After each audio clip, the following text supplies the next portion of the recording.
அப்போஸ்தலர் நடபடிகள் 4ஆம் அதிகாரம். இன்றைக்கு நாம் அதில் முதல் 12 வசனங்களை தியானிக்கவிருக்கிறோம். ஆனால் நம்முடைய நாம் வாசிப்பதற்காக ஒரு சில வசனங்களை மாத்திரம் நாம் வாசிக்கலாம் அப்படின்னு நான் நினைக்கிறேன். 9வது வசனத்திலிருந்து 12வது வசனம் வரைக்கும் உள்ள பகுதியை நாம் வாசிப்போம். ஆனால் இந்த பகுதி முழுவதும் நாம் தியானிப்போம். பிணியாளியாய் இருந்த இந்த மனுஷனுக்கு செய்யப்பட்ட உபகாரத்தை குறித்து எதினாலே இவன் ஆரோக்கியமானான் என்று நீங்கள் இன்று எங்களிடத்தில் விசாரித்து கேட்டால், உங்களால் சிலுவையில் அறையப்பட்டவரும் தேவனால் மரித்தோரிலிருந்து எழுப்பப்பட்டவருமாயிருக்கிற நசரேயனாகிய இயேசு கிறிஸ்துவின் நாமத்தினாலேயே இவன் உங்களுக்கு முன்பாக சொஸ்தமாய் நிற்கினான் என்று உங்கள் எல்லாருக்கும் இஸ்ரவேல் ஜனங்கள் எல்லாருக்கும் தெரிந்திருக்க கடவது. வீடு கட்டிறவர்களாகிய உங்களால் அற்பமாய் எண்ணப்பட்ட அவரே மூளைக்கு தலைக்கல்லானவர். அவராலே அன்றி வேறொருவராலும் இரட்சிப்பு இல்லை. நாம் இரட்சிக்கப்படும்படிக்கு வானத்தின் கீழெங்கும் மனுஷர்களுக்குள்ளே அவருடைய நாமமே அல்லாமல் வேறொரு நாமம் கட்டளையிடப்படவும் இல்லை என்றான். ஆமென். அல்லேலூயா, அல்லேலூயா. அவராலே அன்றி வேறு ஒருவராலும் இரட்சிப்பு இல்லை. இயேசு கிறிஸ்துவாலே அன்றி வேறு ஒருவராலும் இரட்சிப்பு இல்லை. நாம் இரட்சிக்கப்படும்படிக்கு வானத்தின் கீழ் எங்கும் மனுஷர்களுக்குள்ளே இயேசு என்கிற நாமமே அல்லாமல் வேற ஒரு நாமம் கட்டளையிடப்படவும் இல்லை. நாம் கடந்த வாரத்தில் அந்த 3ஆம் அதிகாரத்தில் பேதுருவும் யோவானும் செய்த ஒரு அற்புதம், அவர்கள் மூலமாக ஆண்டவர் செய்வித்த ஒரு அற்புதம், பிறவி ஊனமாயிருந்த ஒரு நபரை 4 பேர் சேர்ந்து தூக்கி கொண்டு வந்து உட்கார வச்சு கூட்டு போன அந்த நபரை எழும்பி நின்று நடக்க பண்ணினார்கள். அப்ப அந்த அற்புதத்தை பார்த்த திரளான கூட்டத்து ஜனங்கள் இந்த அற்புத காட்சிக்கு காரணமாயிருந்த இவர்களை சூழ்ந்து கொள்கிறார்கள். அப்போ பேதுரு அவங்க முன்னால் எழும்பி நின்று என்ன செய்யறாரு? பிரசங்கம் செய்கிறார். பிரசங்கம் செய்யும் போது சொல்றாரு, ஏதோ எங்களுடைய சுய சக்தியை கொண்டு, எங்களுடைய பக்தியை கொண்டு இந்த மனுஷனுக்கு நாங்கள் சுகத்தை கொடுத்துட்டோம், நீங்க என்ன செய்யாதீங்க, நினைக்காதீங்க. இதற்கு காரணம் நீங்கள் புறம் தள்ளின நசரேயனாகிய இயேசு கிறிஸ்து. நீங்க அவரை தள்ளி விட்டீர்கள். போன முறை நம்ம வாசிச்சோம், ஜீவாதிபதியை கொலை செய்தீர்கள். அவருக்கு சொல்லியிருக்கிற பெயர்கள் எல்லாம் நம்ம போன முறை ஞாபகப்படுத்தி காமிச்சோம். அவர் பரிசுத்தர், அவர் நீதி உள்ளவர், அவர் ஜீவாதிபதி.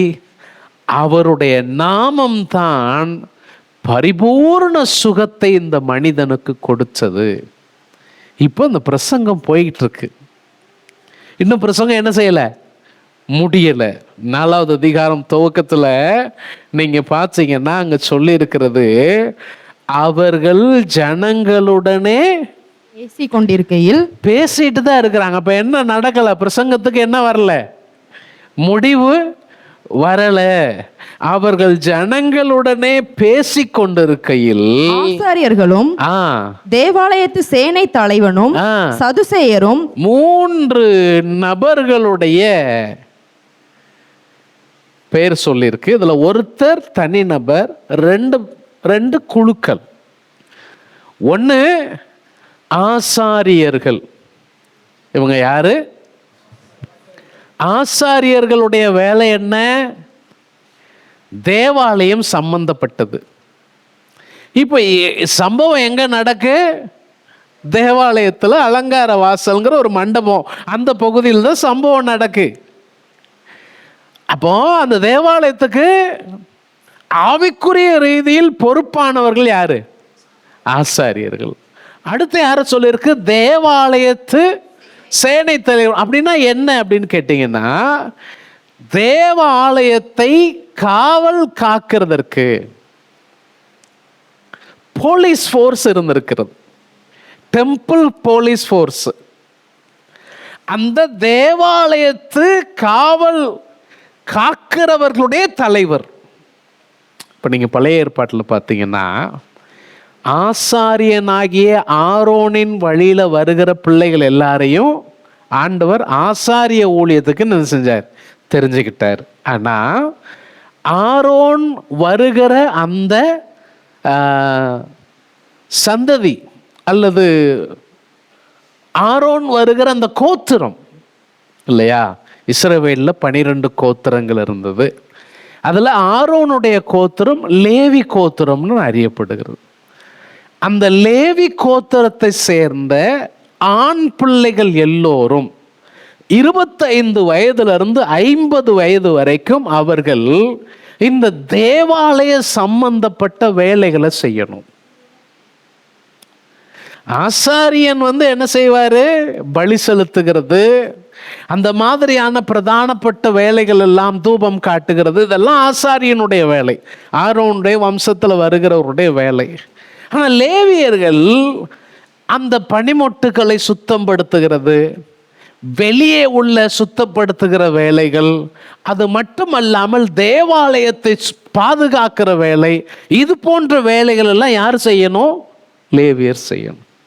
ஓகே, அதனுடைய தொடர்ச்சி தான் இது. இப்போ தேவாலயமாக கட்டியாச்சு.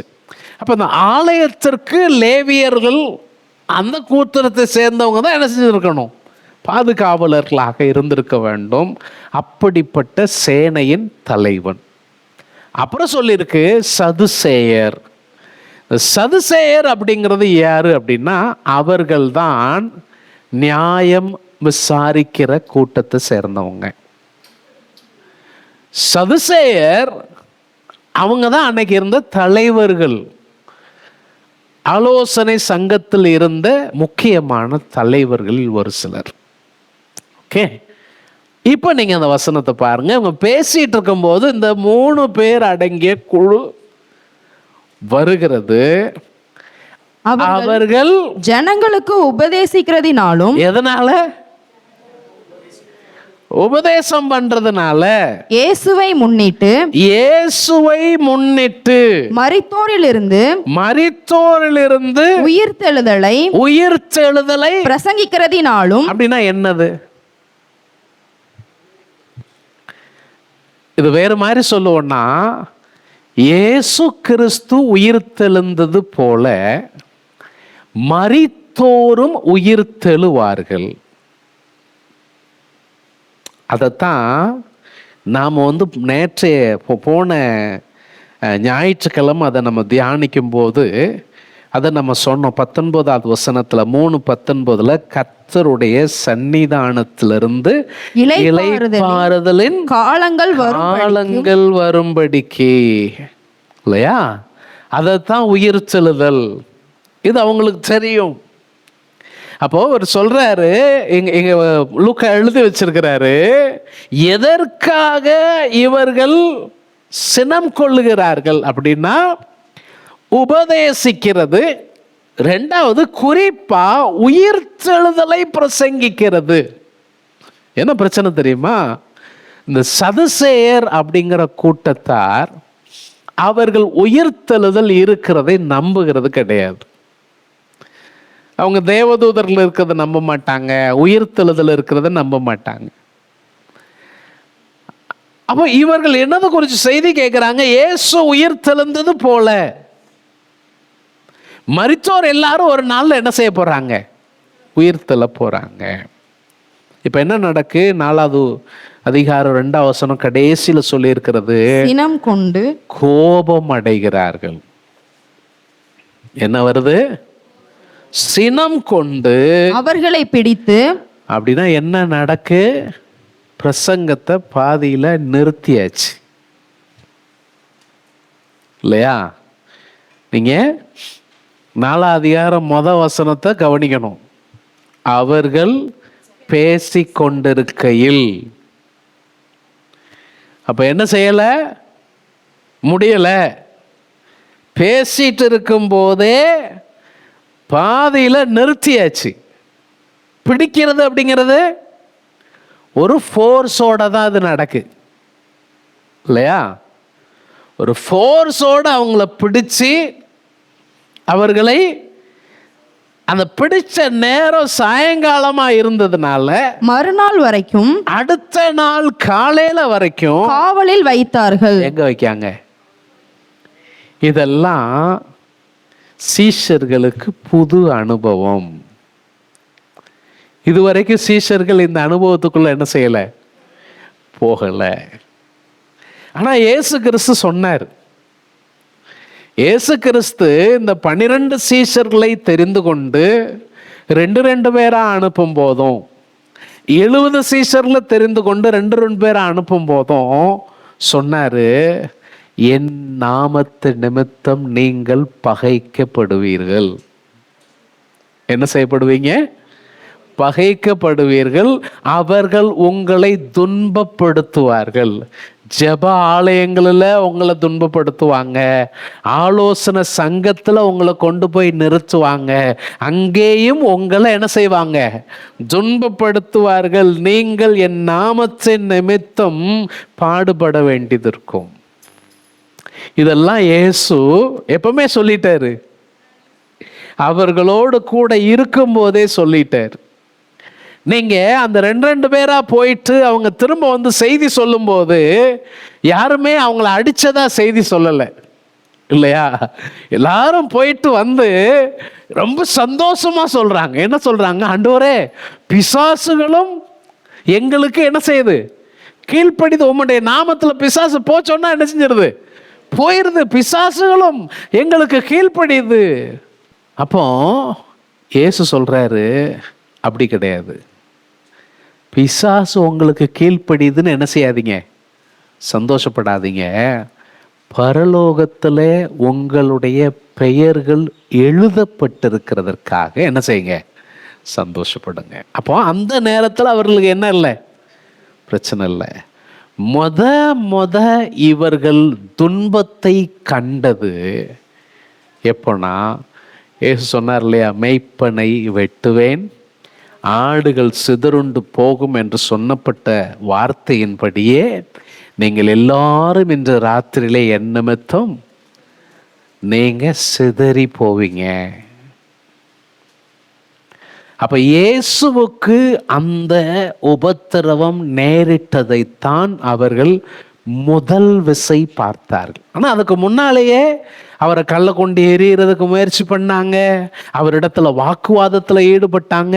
அவரை துன்புறுத்துகிறதற்கு பல விதங்களில் எல்லோரும் முயற்சி செய்தார்கள்.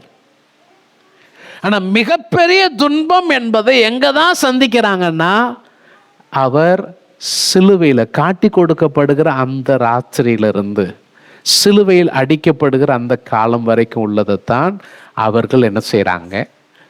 காண்கிறார்கள். இப்போ அதற்கு பின்பு 40 நாட்கள் இயேசு உயிர்த்தெழுந்த பின்பு 40 நாட்கள் அவங்க கூட இருந்திருக்கிறாரு. உபத்திரவம் எதுவும் இல்லை. 50வது நாளில் பெந்தகோஸ்தே பண்டிகை வருகிறது. திரளான கூட்டத்தார் விசுவாசிக்கிறாங்க. உபத்திரம் இல்லை.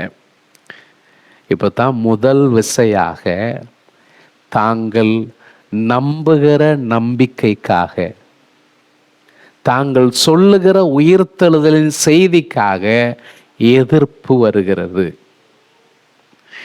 அதாவது நீங்கள் ஒன்று நல்லா தெரிஞ்சுக்கிடணும். ஊழியமாக இருக்கட்டும் அல்லது கிறிஸ்துவுக்குள்ளான வாழ்வாக இருக்கட்டும், எல்லாவற்றிலும் ஏதோ ஒரு காலகட்டத்தில் நீங்கள் எதிர்ப்புகளை சந்திக்க வேண்டியது இருக்கும்.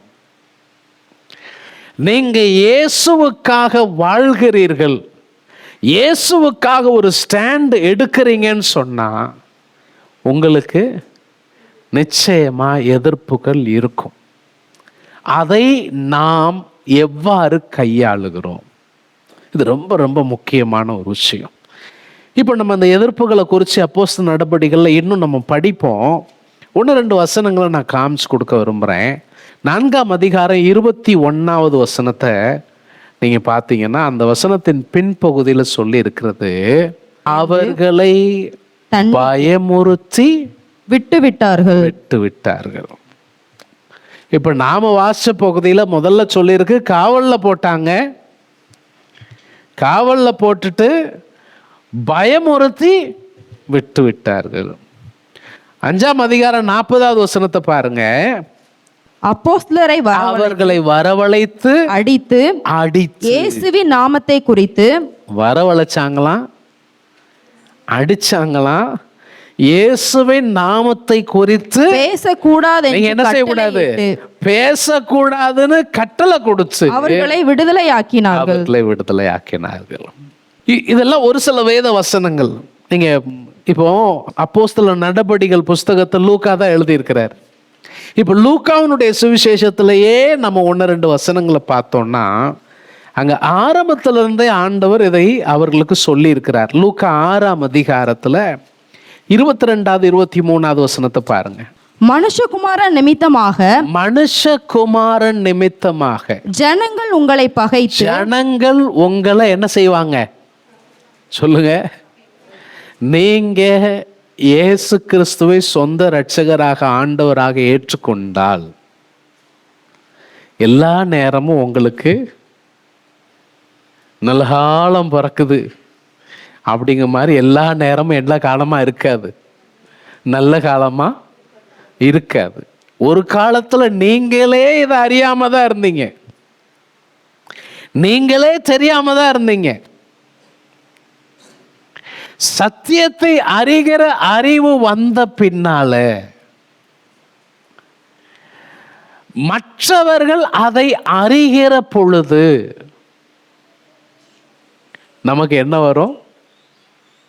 அவங்க அவங்க விஷயத்தை சொல்லுவாங்க. நம்ம எல்லாம் இப்படியா இருந்தோம், இவ்வளவு காலம் நீ நல்லா தானே இருந்த, இப்ப என்ன ஒரு புது ரகமா நீ போய்கிட்டு இருக்க, உனக்குள்ள ஏன் இப்படி ஒரு மாற்றம், இந்த மாற்றம் எனக்கு பிடிக்கல, இந்த மாற்றம் நம்ம குடும்பத்துக்கு உகந்தது கிடையாது, இந்த மாற்றம் நம்ம குலத்துக்கு நம்ம ஜனத்துக்கு என்ன கிடையாது. இவைகள் எல்லாம் வரும். விசுவாச நம்பிக்கையின் நிமித்தம் நீங்கள் சோதிக்கப்படுவீர்கள். உங்களுக்கு சோதனையே இல்லைன்னு நான் சொன்னேன்னா நான் உங்க மண்டைய கழுவுறேன். மூளை சலவை செய்கிறேன், அதற்கு நான் ஆயத்தம் இல்லை என இயேசுநாதர் தெளிவா சொல்லியிருக்கிறாரு. மனுஷகுமாரன் நிமித்தமாக ஜனங்கள் உங்களை என்ன செய்வாங்களாம்? பகைக்கலாம், உங்களை புறம்பாக்கலாம், உங்களை நிந்திக்கலாம், உங்கள் நாமத்தை பொல்லாதது உங்க பேரை கெடுத்து பேசலாம். எப்படிங்க நீங்க சொல்லலாம், நான் ரட்சிக்கப்பட்டிருக்க முன்னால பார்த்து நடந்தேன், ஒருபோதும் எனக்கு ஒரு அவப்பெயரே கிடைச்சது கிடையாது. ஆனா நீங்க கிறிஸ்துவுக்காக ஒரு நிலையில நிற்கும் போது அவப்பெயர் வரலாம். இது நான் சொன்னதில்லை, நம்ம ரட்சகர் சொல்றார். ஆனா வசனம் இன்னும் முடியல. நீங்கள் பேரை அவங்க கெடுத்து சொல்லும் போது நீங்கள் பாக்கியவான்களா இருப்பீர்கள். பாத்தீங்களா? உலகம் என்னை தள்ளும் போது எதுக்காக? இயேசுவின் மேல் வைத்திருக்கிற விசுவாசத்துக்காக உலகம் என்ன தள்ளுச்சுன்னு சொன்னா நான் துரதிர்ஷ்டவாசமானவன் கிடையாது, நான் பாக்கியம் உள்ளவன். ஏதோ லாட்டரியில் நடந்த அதிர்ஷ்டசாலி கிடையாது, நான் உண்மையிலேயே பாக்கியம் பெற்றவன். அல்லேலூயா. அவர் சொல்றார், நீங்கள் பாக்கியவான்களா இருப்பீர்கள். நீங்க என் நிமித்தம் பகைக்கப்பட்டால், என் நிமித்தம் புறம்பாக்கப்பட்டால், என் நிமித்தம் நிந்திக்கப்பட்டால், என் நிமித்தம் உங்களுடைய பெயர் அவமாக்கப்பட்டால் வருத்தப்படாதீங்க. என் நிமித்தம் உங்களை மனிதர்கள் தள்ளுவார்கள் சொன்னா வருத்தப்படாதீங்க. நீங்கள் பாக்கியவான்கள் என்று எண்ணி கர்த்தரை துதியுங்கள். ஒரு ஆமேன், ஒரு அல்லேலூயா. பாஸ்டர் கொஞ்சம் நல்ல வார்த்தையை சொன்னா எங்களுக்கு நல்லா இருக்கும். இது எங்களுக்கு நல்ல வார்த்தை மாதிரியே நான் சொல்றேன். இதுதான் நல்ல நல்ல வார்த்தை. பைபிள்ல இருக்கிற எந்த வார்த்தையும் கெட்ட வார்த்தை கிடையாது. ஒரு ஆமேன் சொல்லுங்களேன். வேதத்தில் இருக்கிற அனைத்து உண்மைகளும் அனைத்து சத்தியங்களும் நமக்கு, ஆமா, தேவத்துவத்தின் பரிபூரணத்தை நம்ம அறிஞ்சிருக்கணும். எனக்கு பிடிச்சதை மாத்திரம் நான் எடுத்துக்கிடுவேன். சிலது அது வேற ஒரு சிலருக்காக ஆண்டவர் வச்சிருக்கிறார்.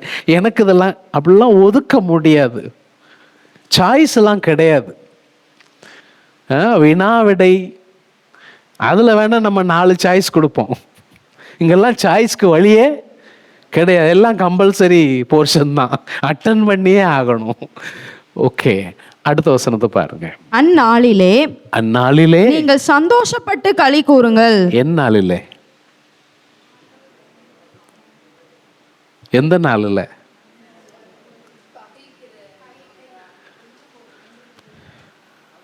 அவமதிக்கும் போது, நிந்திக்கும் போது, பேரை டேமேஜ் பண்ணும்போது, உங்களை ரிஜெக்ட் பண்ணும்போது, அந்த நாளிலே எப்படி ஆண்டவரே முடியும்? இது ரொம்ப ரொம்ப ரொம்ப பெரிய கஷ்டம். இது எப்படி நடக்கும்? நடக்கிறதுக்கு ஒரு வழி என்னன்னா, என் நிமித்தம் சொல்றார்ல, அவர் நிமித்தம் உங்களுக்கு கிடைக்கிற மகிழ்ச்சியை அவரோடு நீங்கள் அனுபவிக்க ஆரம்பிக்கும்போ இது எல்லாம் சந்தோஷமா மாறிடும். ஏன்னா என் வாழ்க்கையில ரட்சிக்கப்பட்டதுக்கு அப்புறம் எதையும் நான் என் பலத்தில் செய்கிறது இல்லை, அவர் பலத்தில் அனைத்தையும் நான் செய்கிறேன். இதைத்தான் பவுல் சொல்றாரு, நான் கிறிஸ்து இயேசுடனே கூட சிலுவையில் அறையுண்டேன். இப்பொழுது இந்த மாம்சத்தில் பிழைத்திருக்கிறது நான் அல்ல, எனக்காக ஜீவன் தந்த என்னுடைய தேவன் எனக்குள் இருக்கிற கிறிஸ்து, அவரால பிழைத்திருக்கிறேன்.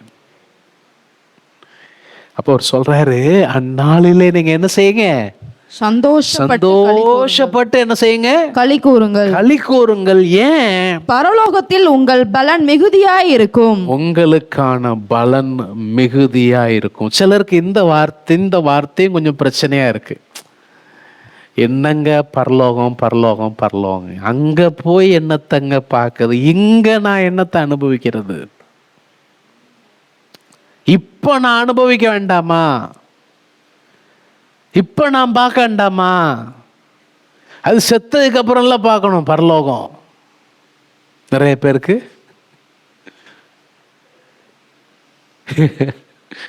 உயிரோடு இருக்கும்போது அனுபவிக்கிறத விட்டுட்டு சும்மா பாரு பரலோகம் பரலோகம் பரலோகம்.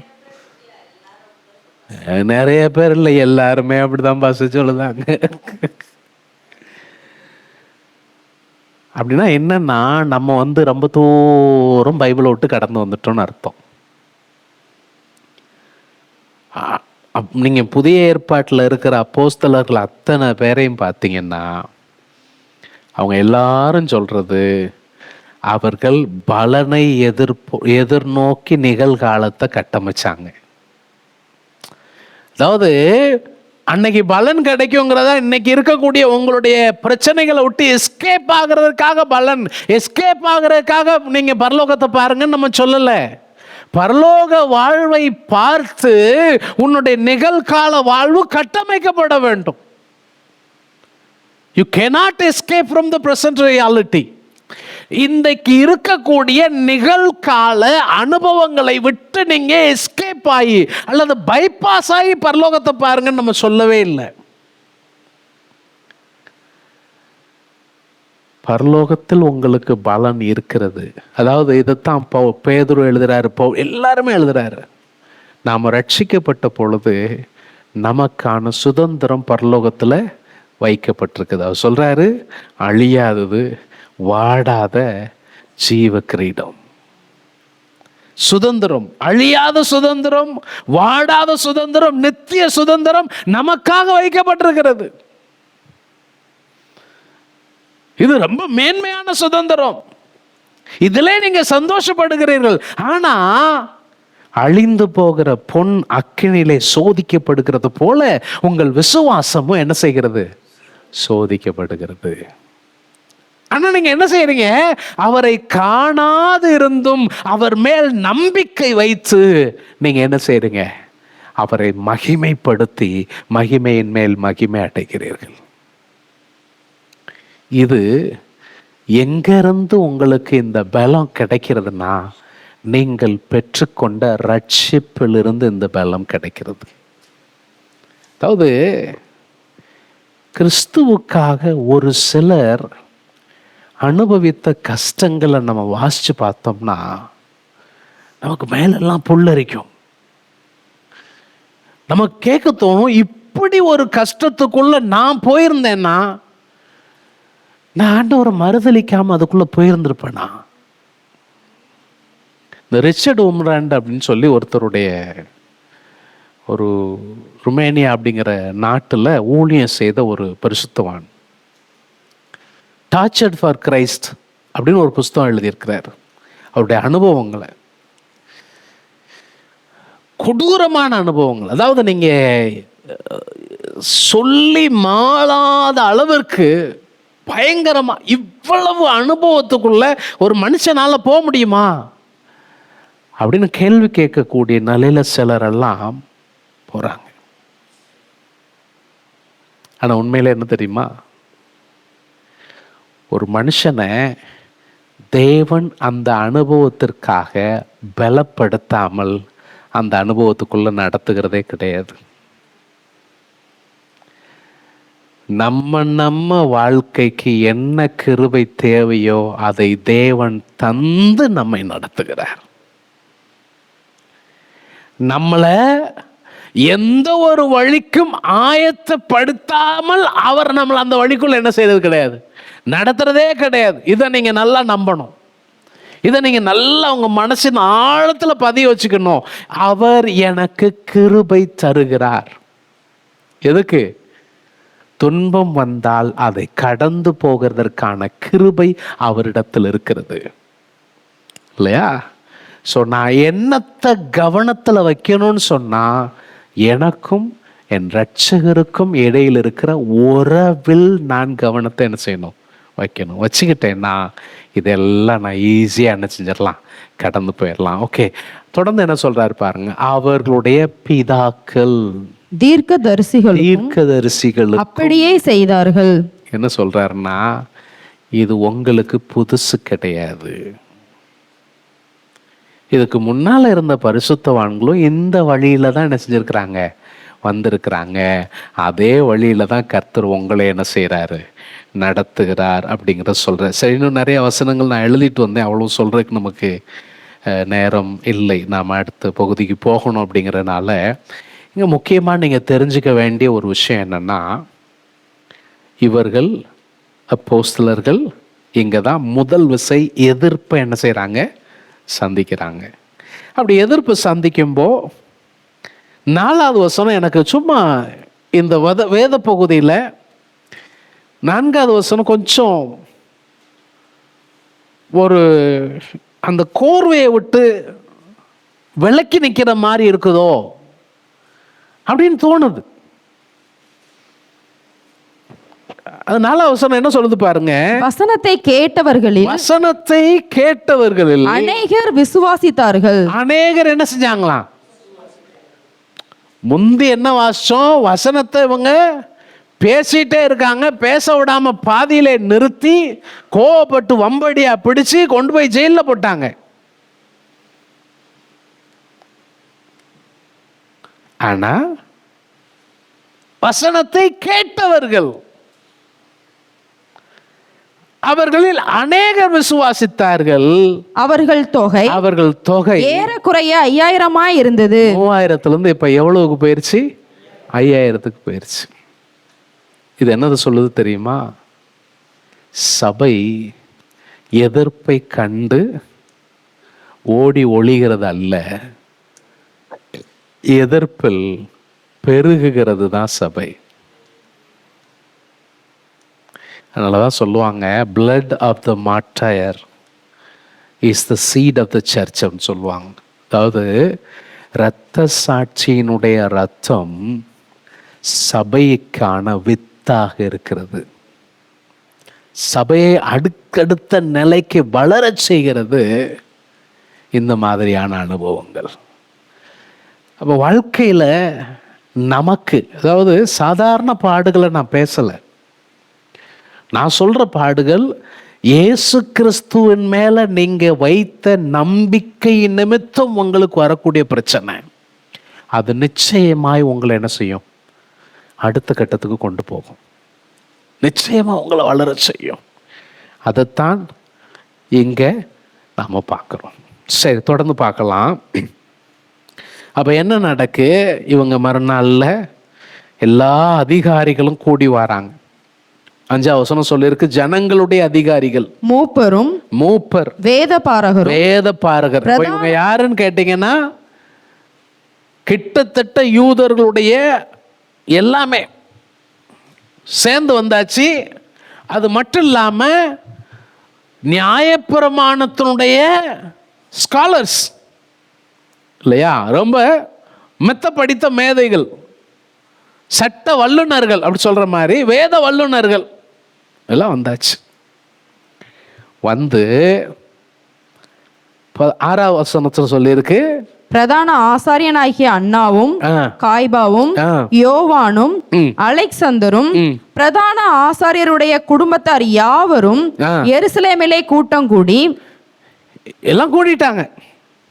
ஸோ சிம்பிளா இது வேற மாதிரி சொல்லுவோம்னு சொன்னா, ஆலோசனை சங்கத்தார் கூடிட்டாங்க. உங்களுக்கு ஒன்று தெரிஞ்சிருக்கணும், இந்த சங்கம்தான் இயேசுவை சிலுவையில் அடிக்க ஒப்பு கொடுத்துச்சு. எப்போ முதல் விசை இவங்க பிடிக்க வந்தப்போ இவங்க எல்லாம் என்ன செஞ்சாங்க? ஓடி போனாங்க. துண்டை காணும் துணியை காணும்ட்டு ஓடிட்டாங்க. ஒரு வாலிபன், அவனை பிடிக்க போனாங்க, அவன் துண்டவே விட்டுட்டு துணியே விட்டுட்டு நிர்வாணமா ஓடி போனான்.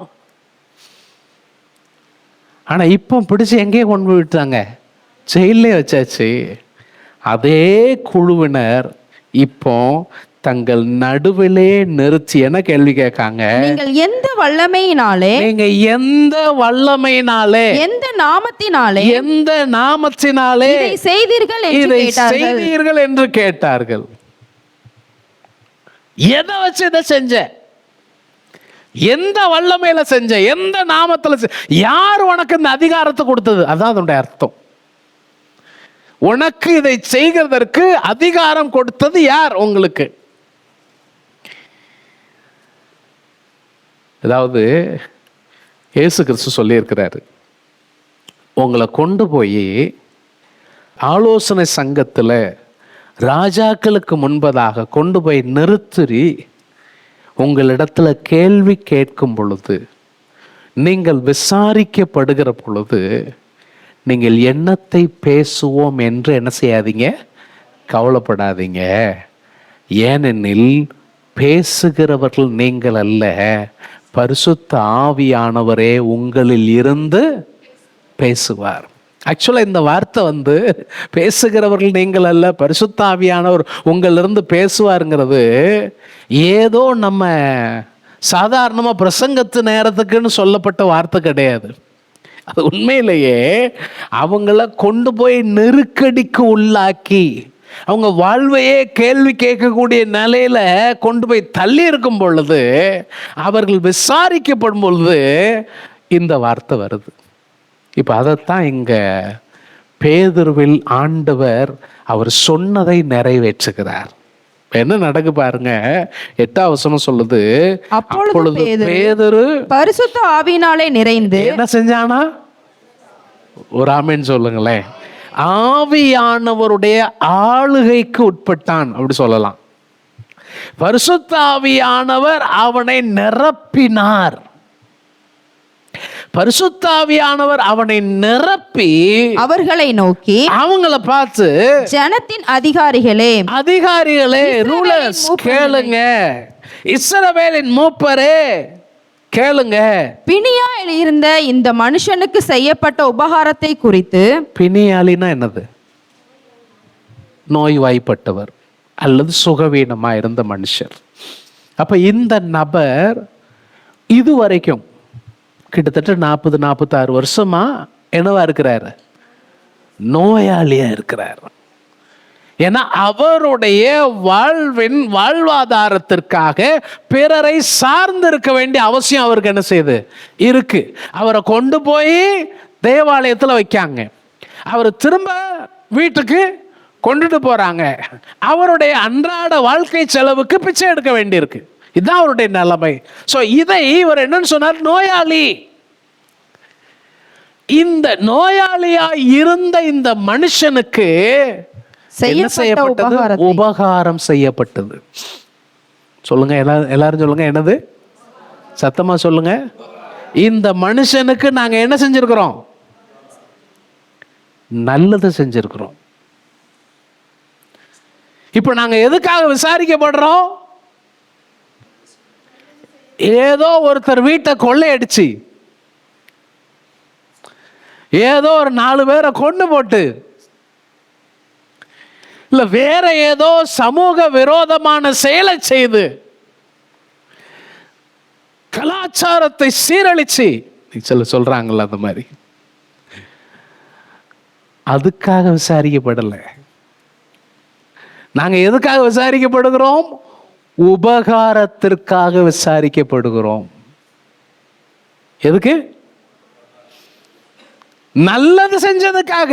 இது வேறு மொழிபெயர்ப்புல இப்படி எழுதியிருக்கு, உடல் நலம் இல்லாதிருந்தவருக்கு நாங்கள் செய்த நற்செய்தியில் குறித்து இன்று விசாரணை செய்யப்படுகிறோம். எதுக்காக விசாரணை? நாங்க நல்லது செஞ்சதுக்காக. என்னது? நீ எதுக்கு செய்யற? உன்னை யார் செய்ய சொன்னா? நீ உன் வேலையை பார்த்துட்டு கோயிலுக்கு வந்தையா, கும்பிட்டையா, இடத்த காலி பண்ணி போயிட்டே இருக்கணும். வேற வேலை எதுவும் என்ன செய்யக்கூடாது. அதுதான் இங்க அவங்க சொல்ல வருது. சொல்றாரு, நாங்கள் செய்த இந்த உபகாரத்தை குறித்து நீங்க விசாரிச்சு கேட்டா, உங்களால் சிலுவையில் அறையப்பட்டவரும், உங்களால் சிலுவையில் அறையப்பட்டவர். யூதர்களை பார்த்து சொல்றார், உங்களால் சிலுவையில் அறையப்பட்டவர், தேவனால் மரித்தோரிலிருந்து எழுப்பப்பட்டவருமாய் இருக்கிற. 2 விஷயம் இருக்கு. நீங்க என்ன செஞ்சீங்க, தேவன் என்ன செஞ்சார். நீங்க நல்லா தெரிஞ்சுக்கணும், நம்முடைய வாழ்க்கையில வருகிற உபத்திரவத்தில் நாம் பிறரால் புறக்கணிக்கப்படுகிற அதே வேளையில தேவன் நம்மை உயர்த்துகிறதற்கான வேலையை செஞ்சிட்டு இருக்கிறாரு. நம்மளை அமிழ்த்துகிற, குழி தோண்டி புதைக்கிற வேலையை மனிதர்கள் செய்து கொண்டிருக்கும்போ, நம்மளை எந்த குழியில தோண்டி உள்ள போட்டு மூடினாங்களோ அதவே திறந்து விட்டு நம்மளை எழும்ப பண்ணுகிற தேவன் கிரியை செய்து கொண்டிருக்கிறார். அல்லேலூயா. அதாக சொல்றாரு, நீ சிலுவையில கொண்டு போய் அடிச்ச,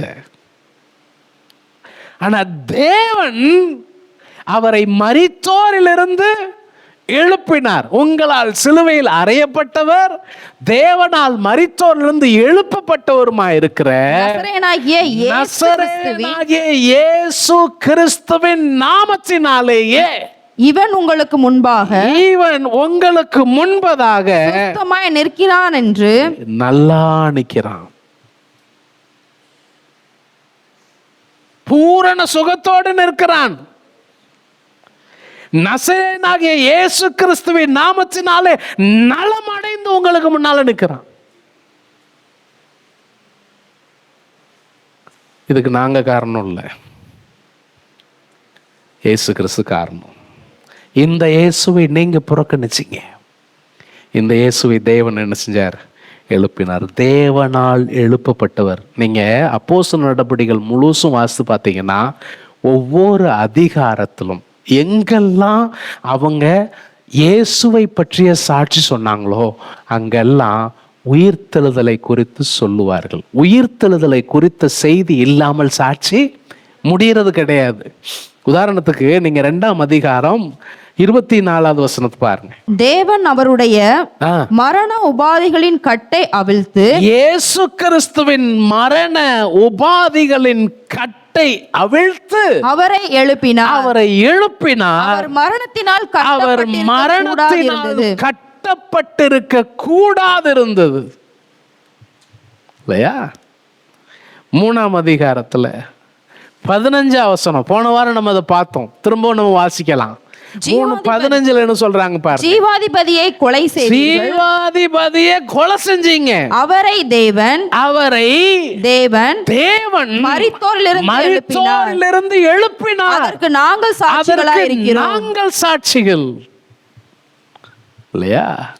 இப்போ 4வது அதிகாரத்திலையும் அவர் என்ன சொல்றாரு? உங்களால் புறக்கணிக்கப்பட்டார், உங்களால் சிலுவையில் அறையப்பட்டால், ஆனால் தேவனால் மரித்தோரிலிருந்து எழுப்பப்பட்டார். இன்னும் நீங்க இந்த புஸ்தகம் முழுசு வாசித்தீங்கன்னா இன்னும் நிறைய இடத்துல அவருடைய உயிர்த்தெழுதல் சொல்லியிருக்கோம். ஏன்னா சுவிசேஷத்தின் செய்தி, உயிர்த்தெழுதலின் செய்தி இல்லாமல் முழுமையடையாது. அல்லேலூயா. ஸோ அது ரொம்ப ரொம்ப முக்கியமான ஒரு வார்த்தை. அவர் நம்முடைய பாவங்களுக்காக என்ன செய்யப்பட்டாரோ, ஒப்பு கொடுக்கப்பட்டாராம். நாம் நீதிமான்கள் ஆக்கப்படும்படியாய் உயிரோடு எழுப்பப்பட்டாராம். இயேசுவினுடைய உயிர்த்தெழுதல் தான் இன்றைக்கு நீங்களும் நானும் நீதி உள்ளவர்களாய், ரட்சிப்பை பெற்றவர்களாய், மீட்பை பெற்றவர்களாய் வாழ்கிறதற்கு ஒரு வழிகாட்டியாய் இருக்கிறது. அல்லேலூயா.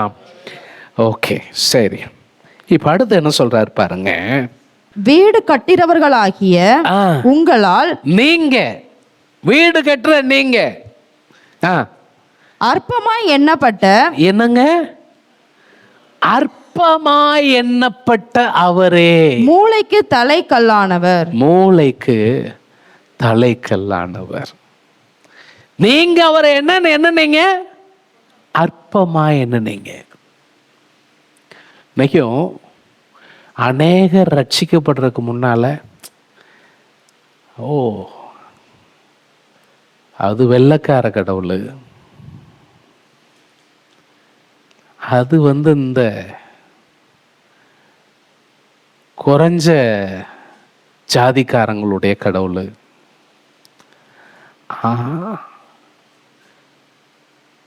நீங்க இயேசுவை கும்பிடுறீங்களா? ஒருத்தன் என்ன கேட்டான். நீ பாரத மாதாவை நடு ரோட்டில் விட்டு கழுத்துல கத்தி வச்சு அறுக்கிற, எதுக்கு? நான் இயேசுவின் பிள்ளைன்னு சொன்னதுக்கு.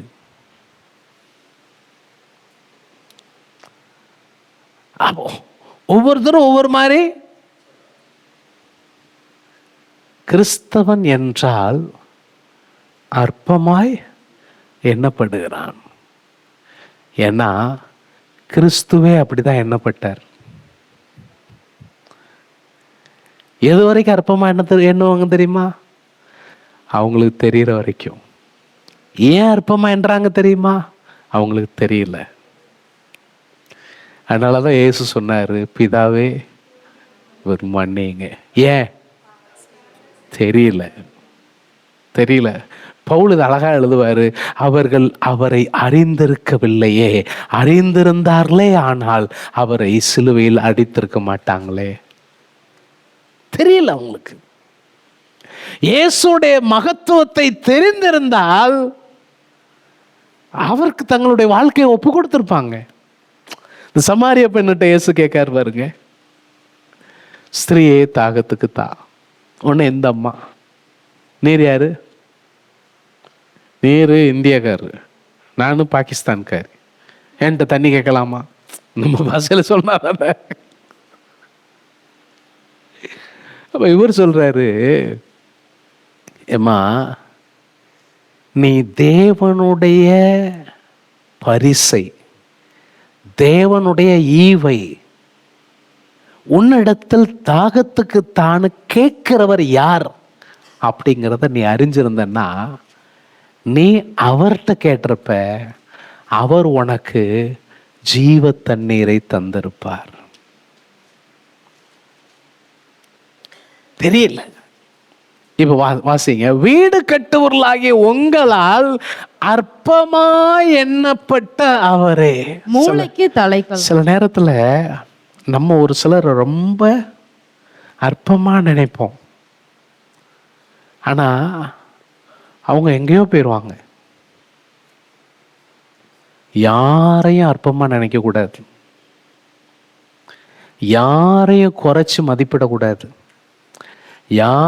எல்லாரையும் நாம கனம் பண்ணணும். ஏன்னா வசனம் சொல்லுது, இந்த சிறியரில் ஒருவனையும் அற்பமா எண்ணாதபடிக்கு எச்சரிக்கையா இருங்க. ஏன்னா இவங்க எல்லாருக்கான தேவதூதன் என்ன செய்யறானா, தேவனுடைய முகத்தை, சமூகத்தை பரலோகத்துல தரிசித்து கொண்டிருக்கிறதுனால நீங்க என்ன செய்யக்கூடாது, யாரையுமே அற்பமா எண்ணக்கூடாது. ஒருத்தரையும் யாரையும் அவங்க வேலையை சொல்லியோ, அவங்களுடைய உடைய சொல்லியோ, அல்லது அவங்களுடைய செயல்பாடு எதையுமே வைத்து, இன்னைக்கு நம்ம நாட்டிலெல்லாம் பார்த்தீங்கன்னா சில நேரம் என்னதான் கிறிஸ்தவங்கன்னு சொன்னாலும் இந்த ஜாதி பிசாசு, ஆமாம் நல்லா தான் எழுது தீர்க்க தரிசனமா, இந்த ஜாதி பிசாசு உபவாசத்தினாலும் ஜபத்தினாலும் இல்லாமல், அது வேற. அதில் அந்த ஜாதிகரை கொண்டு வந்ததுனால சொல்றதுக்கு நல்லா தான் இருக்கு. இந்த வகையான பிசாசுன்னு சொல்லணும். எந்த ஜாதி, அது ஜாதி பிசாசு. இந்த பிசாசு சில சொல்லுவாங்க, இந்த ஜென்ம சுபாவத்தை செருப்ப கழுத்தை அடித்தாலும் என்ன செய்யாது, போகாது. நாய் வாழ நிமித்தவா முடியும். அப்படியே சொல்லிகிட்டே வரும்போது அவன் ஜாதி புத்தியை காட்டிட்டான் தியா. அப்போ என்ன அர்த்தம், நம்ம இன்னும் இது நம்ம ஜென்ம புத்தியை காட்டியிருக்கோம், சொல்றது ஜாதி புத்திய. அது நமக்குள்ள புதைஞ்சு கிடக்கு அந்த சாக்கடை. அது அப்பப்போ என்ன செய்யுது, மேலே வருது. வரக்கூடாது. யாரையும் எதையும் சொல்லி நான் அற்பமாக என்ன செய்யக்கூடாது, நினைக்கூட. ஏன்னா ஒவ்வொருத்தருக்காகவும் இயேசு ரத்தம் சிந்திருக்கிறாரு. எல்லாரும் தேவனுடைய பிள்ளைகள். எல்லாரும் இந்த உலகத்தில் நம்ம பார்க்கக்கூடிய ஒருவர் கூட தேவனுடைய அன்புக்கு புறம்பானவங்கன்னு சொல்லவே முடியாது.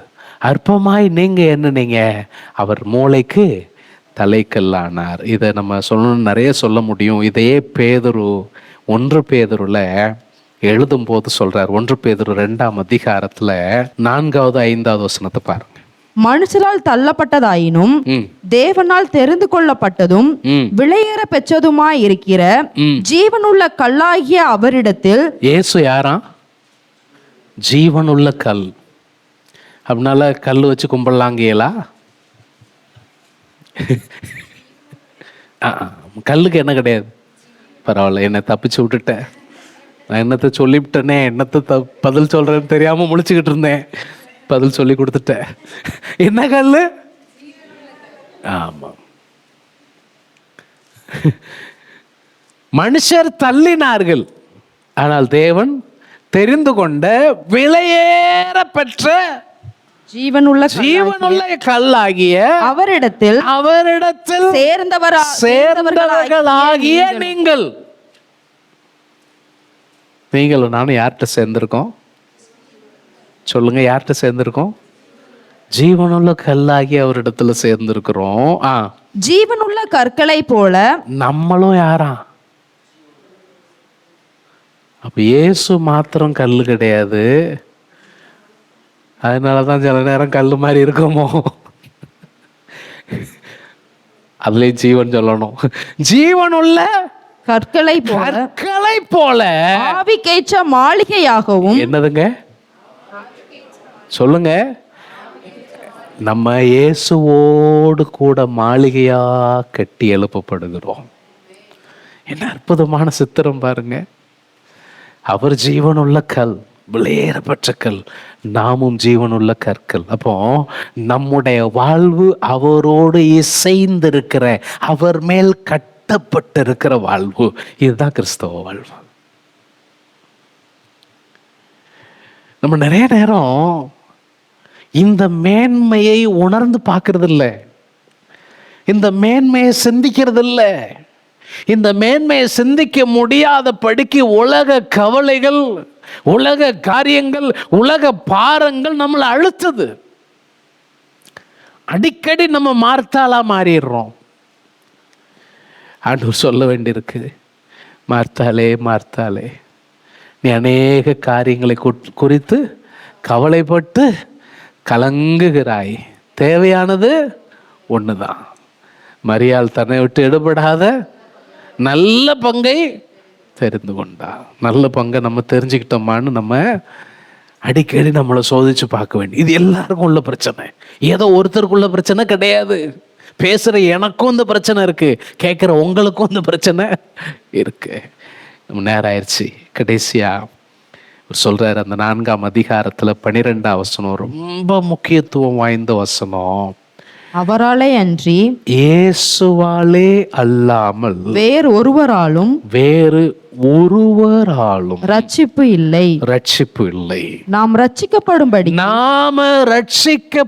படிக்கு வானத்தின் கீழெங்கும், வானத்தின் கீழ் எங்கும் மனுஷர்களுக்குள்ளே அவருடைய நாமமே அல்லாமல், இயேசுவின் நாமமே அல்லாமல் வேறு ஒரு நாமம் கட்டளையிடப்படவும் இல்லை. இந்த வார்த்தை அநேகரை காயப்படுத்துகிறது. எப்படி? இந்த வார்த்தை நிறைய பேர் என்ன செய்யுது? காயப்படுத்துகிறது, வருத்தப்படுத்துகிறது. நீங்க நிறைய பேர் அஃபண்ட் ஆயிடுறாங்க. நீங்க எப்படி அப்படி சொல்லலாம்? சமீபத்தில் சுப்ரீம் கோர்ட்ல ஒரு வழக்கு, அதுல ஒரு வழக்கறிஞர் வாதாடுறார். மகாபாரத சொல்றாரு, மற்ற இந்து அவர் குறிப்பிட்ட அந்த மார்க்கம் சம்பந்தப்பட்ட இந்த கேரளா சபரிமலை பிரச்சனையை பத்தி வாதாடுறாரு. அப்படி வாதாடிட்டு இருக்கும்போது அதாவது நீதிபதிகளே அவரை ஸ்டாப் பண்ணக்கூடிய அளவுக்கு போயிட்டார். வாதாடிட்டே வரும்போது அவர் என்ன சொல்றாருன்னா, இந்த வேதங்களில் எங்குமே நீ எங்களுடைய வழியில இல்லைன்னா நீ நரகத்துக்கு போவன்னு எழுதல. அப்ப யார சொல்ல வர்றாரு? கிறிஸ்தவ நம்பிக்கையை தான் சொல்ல வர்றாரு. இதுல பூடகமா போட்டு பானையை போட்டு கவுத்த வேண்டிய அவசியம் எல்லாம் இல்லை. ஆனா இந்திய தேசத்துல அவரவருடைய நம்பிக்கை சார்ந்த விஷயங்களை நம்ம மதித்து தான் நடக்க வேண்டியிருக்கு. இன்னைக்கு நான் இன்னொரு மதத்தினுடைய விழுமியங்களையோ அல்லது அவர்களுடைய நம்பிக்கைகளையோ கொச்சை படுத்தி பேசுகிறதுக்கு எனக்கு என்ன கிடையாது, உரிமை கிடையாது. அதே நேரத்தில் என்னுடைய நம்பிக்கைகளையும் கொச்சைப்படுத்துகிறதற்கு அனுமதிக்கவும் முடியாது. ஆனா வேதம் சொல்லுது, நீ நல்ல அனுமதி. அதுதான் காலைல நம்ம முதல்ல பேசிட்டு வரோம். அவங்க உன்னை வந்து கொச்சப்படுத்த தான் செய்வாங்க, உன் பேரை. ஆனா இதுதான் சத்தியம். சத்தியத்தை நாம சொல்லாம இருக்க முடியாது, சொல்லத்தான் வேணும். ஏன்னா வேதம் நமக்கு அதை கற்றுக் கொடுத்திருக்கிறது. சொல்லி இருக்கிறது, அவராலே அல்லாமல் வேறொரு ரட்சிப்பு இல்லை, வேறு ஒருவராலும் ரட்சிப்பு இல்லை. வேறு ஒருவராலும் ரட்சிப்பு இல்லை. ஒவ்வொரு மார்க்கத்திலையும் ரட்சிப்பை குறித்து ஒவ்வொரு நம்பிக்கை இருக்கு.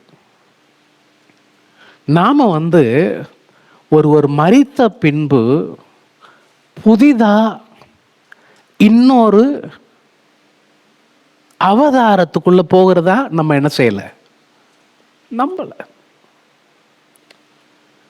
சில மார்க்கம் அதை நம்புது. இப்ப இந்து மதத்தை எடுத்துக்கிட்டீங்கன்னா அதுல உள்ள நம்பிக்கை என்ன? அவங்க வந்து நரகம் சொர்க்கம், இது எல்லாமே சொர்க்கம் நரகம் சொன்னாலும் அது டெம்பரரியான ஒரு இடம். அதுக்கப்புறம் என்ன செய்வாங்கன்னா, அவங்களுடைய கர்ம வினையின் அடிப்படையில் அந்த கர்மத்தினுடைய பலாபலன்கள் அடுத்த பிறவிக்கு என்ன செஞ்சிடும், போயிடும். அப்போ இந்த பிறவியில் நீங்கள் என்னெல்லாம் நல்லது செய்கிறீங்களோ அதுக்கேற்ற மாதிரி அடுத்த பிறவியில் நீங்கள் என்ன செய்வீங்க, வேற ஒரு இதாக பிறப்பீங்க. இது வந்து இந்த மார்க்கத்தில் இருக்கிற நம்பிக்கை. கிறிஸ்தவ மார்க்கத்தில் இருக்கிற நம்பிக்கை என்னன்னா, மனிதன் ஒரு தரம் மரிப்பதும் பின்பு நியாய தீர்ப்பு அடைவதும் அவனுக்கு நியமிக்கப்பட்டிருக்கிறது. அப்படிதான் வேதம் என்ன செய்யுது, சொல்லுது. அப்ப அந்த நியாய தீர்ப்பு அப்படிங்கிறது எதன் அடிப்படையில் நடக்கிறது அப்படின்னா, என்னுடைய செயல்கள். ஒன்று நல்லா புரிஞ்சுக்கணும், என்னுடைய ரட்சிப்பு என்னுடைய செயல்களின் அடிப்படையில் வரல, எனக்காக கிரியை செய்த இயேசுவினுடைய சிலுவை புண்ணியத்தின் அடிப்படையில் அதை நான் நம்புறதன் விதமா எனக்கு என்ன வருது, ரட்சிப்பு வருது. ஆனா நியாய தீர்ப்பு என்பது அவர்கள் செய்த செயல்களின் அடிப்படையில் தான் என்ன செய்யுது, நியாய தீர்ப்பு வருகிறது. இன்னும் ஒரு விஷயத்த ஒரு பரிசுத்தவான் சொல்லும்போது சொல்லுவாரு, யாரையுமே ஆண்டவர் விருப்பப்பட்டு நரகத்தில் தள்ளுகிறதில்லை, அவரவர் விரும்பி நரகத்தை தெரிந்து கொள்ளுகிறார்கள். ஒன்று தெரியுமா, நரகம் மனிதனுக்காக உண்டாக்கப்பட்டது அல்ல. வேதம் அதுதான் சொல்லுது. அசுத்த ஆவிகளுக்காக, பிசாசுக்காக நரகம் உண்டாக்கப்பட்டது, அது மனிதனுக்காக உண்டாக்கப்பட்டது கிடையாது.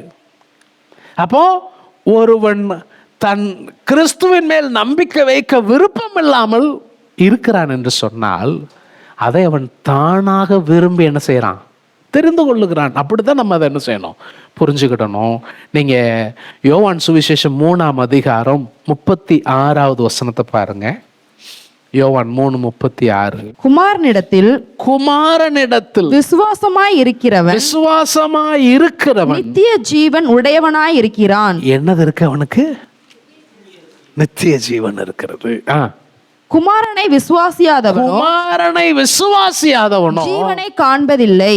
ஜீவனை காண முடியாது, நித்திய ஜீவனை காண்பதில்லை. தேவனுடைய கோபம் அவன் மேல் நிலை நிற்கும் என்றான். மேல் நிலை நிற்கும். அப்ப இந்த வசனம் என்ன சொல்லுது, குமாரனிடத்தில் விசுவாசமாய் இருக்கிறவனிடத்தில் ஜீவன் இருக்கிறது, விசுவாசமாய் இல்லாதவனிடத்தில் தேவ கோபம் நிலை நிற்கும் அப்படிங்கறத சொல்றாங்க. யோவான் 14:6 பாருங்க. அதற்கு இயேசு, நானே வழியும் சத்தியமும் ஜீவனுமாய் இருக்கிறேன், என்னை அல்லாமல் ஒருவனும் பிதாவினிடத்தில் வரான். என்ன அர்த்தம்? If you want to have access to God,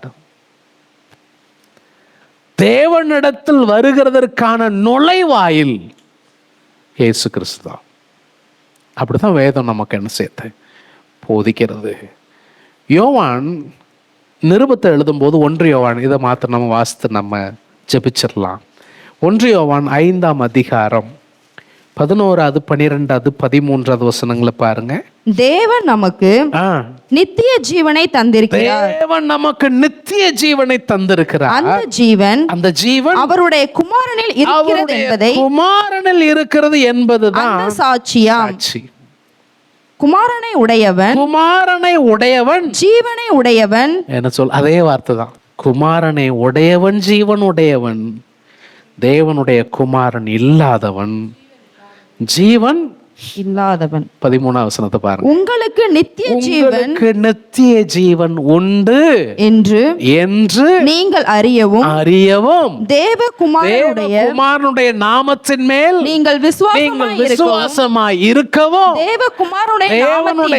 தேவகுமாரனுடைய நாமத்தின் மேல் விசுவாசமாய் இருக்கிற உங்களுக்கு இவைகளை எழுதியிருக்கிறேன்.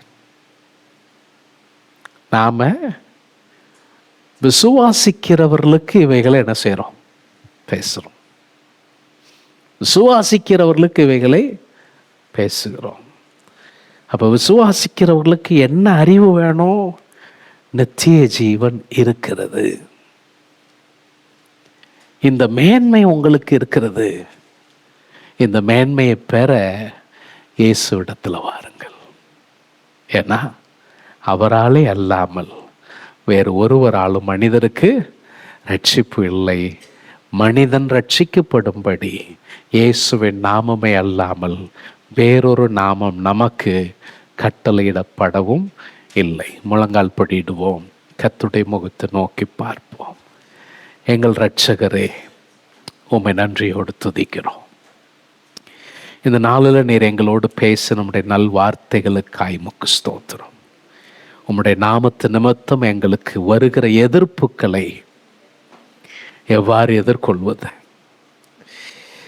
ஆண்டவரே, உம்முடைய நாமம் என்ன வல்லமை உடையது.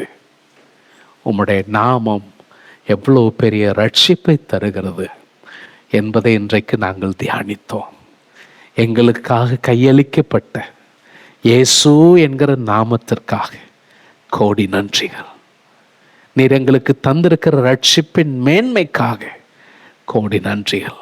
இந்த வார்த்தையை கேட்டு கொண்டிருக்கிற பிள்ளைகளுடைய வாழ்வில் நீர் வைத்திருக்கிற ரட்சண்யத்திற்காக, ஜீவனுக்காக நன்றி செலுத்துகிறோம். இந்த ஜீவனுக்குள் இன்னும் அநேகம் ஆயிரங்கள் பிரவேசிக்க கர்த்தர் உதவி செய்யும். மீட்பர் இயேசுவின் நாமத்தில் வேண்டுகிறோம்.